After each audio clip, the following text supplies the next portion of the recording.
když jsem studoval 2 roky v Mnichově v operním studiu, tak po zakončení těchto 2 let jsem cítil, že jedna velice důležitá kapitola v mém životě se tak jako kdyby uzavřela. Ale když jsem vlastně přilétal z Ameriky, vlastně včera, tak jsem si vzpomněl, že vlastně moje začátky byly tady.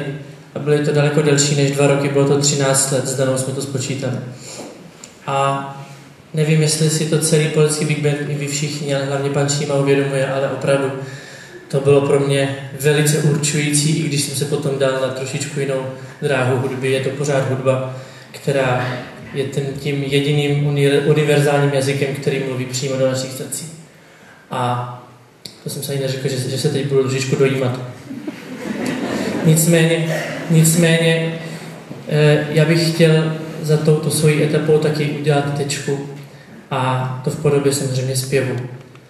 Když jsme s panem Šimou se setkali tenkrát v létě, už toto léto, a řekli jsme si, že si spolu teda ještě naposledy pořádně zamuzicírujeme, tak se mě zeptali, jestli bych nezazpíval jednu věc. A ta skladba je neuvěřitelně známá a v tom operním světě by se tak dalo říct, že bych ji ještě zpívat neměl. Ale já jsem si řekl, a proč taky ne? Buď to bude znít špatně, nebo to bude znít dobře, ale bude to od srdce. A já bych pomalinku poprosil pana zvukaře, vůbec nebudu muset představovat skladbu. Pane Šimo, moc krát děkuji.